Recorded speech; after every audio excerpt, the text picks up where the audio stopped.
Good morning. Thank you for your time. You're watching Unapologetically Lorraine. I will be sharing with you a plethora of my personal perspectives of healthcare topics that need to be addressed. If this resonates, you are more than welcome to stay and play. And if it doesn't, that's fine. Be blessed. And as always, you can find the exit button just beneath your fingers. I want to go into drug classes. The drug class basically gives you a brief description of what that drug is used for. So we're talking about what you call the heart medications. So the heart medications can be in the class of ACE inhibitors, which control blood pressures.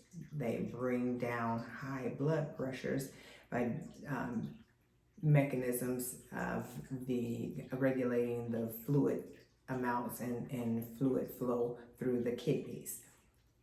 That is way too descriptive for you, but all you need to know is that if you're on an ACE inhibitor, it is bringing your blood pressure down by regulating the kidneys' functions and the fluid volume in throughout the body. You can be on angiotensin receptor blockers, which would be like your valsartan or your losartan.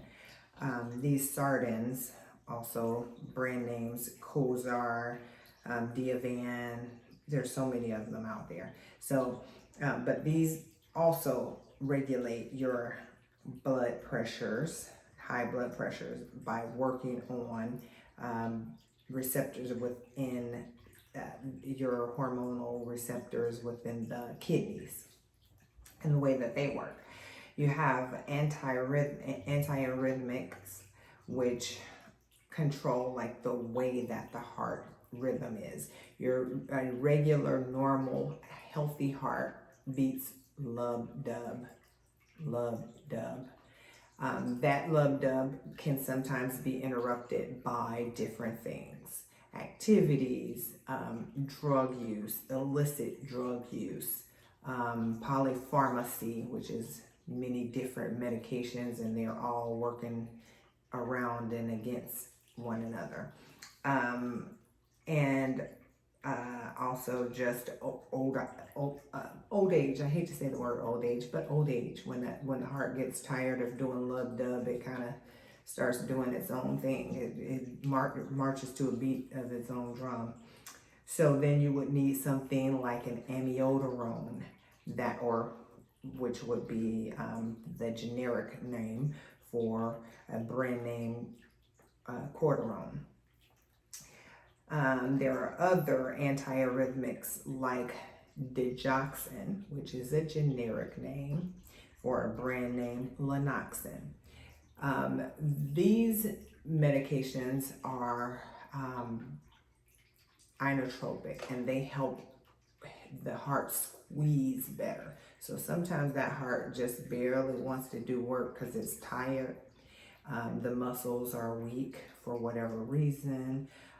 We need to help it squeeze so it can push that blood all the way through so that it reaches all of the different cells, so that we can perfuse every cell in the body with blood and oxygen. So these are the things. So when you just say I'm on heart medications, we're looking and we're trying to figure out exactly what type of heart medication, what exactly is your heart issue. And this is something that you should know. And this is something that if your provider hasn't talked to you about, and they just give you the medication, say, here, take 2 of these and call me in the morning, you say, thank you very much, but I need to know a little more. What exactly is this medication used for?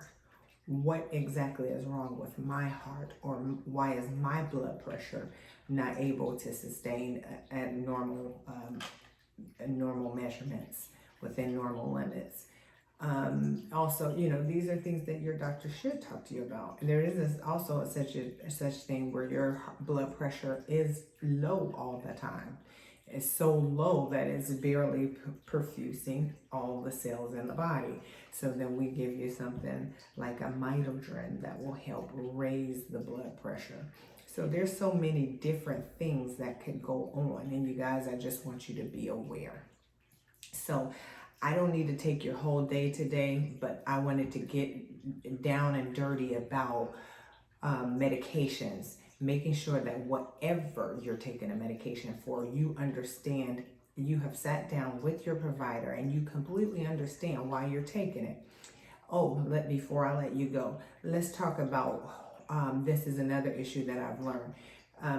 Some people I've talked to, and I say, so you're taking the blood pressure medication to help lower your blood pressure. Is your blood pressure lower? I don't know. Well, we have to measure that. And that is going to be actually between you and your provider, but mostly your job. Because every day before you take any blood pressure medications or heart medications, it is so very important that you take your own blood pressure and your own pulse. Pulse is also another word for heart rate.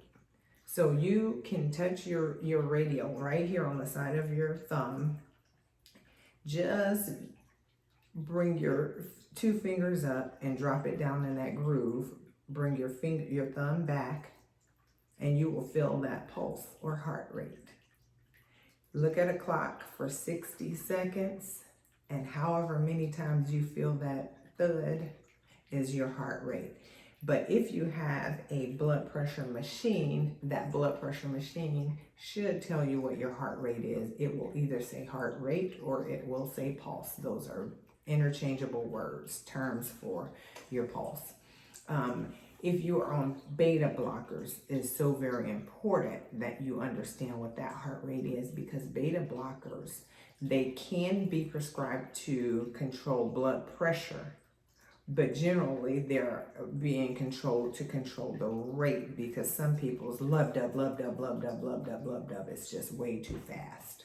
So we give beta blockers to slow that down, calm you down. Beta blockers also can be used for anxiety, at which point your heart rate will go up when you're very anxious. So beta blockers will bring that heart rate down. If your heart rate is already down and you take a beta blocker, you put yourself at risk for stopping the heart or slowing it so low that we need to help you revive it and bring it back to a normal rate. So please be very careful and talk to your provider and understand what that lowest number is.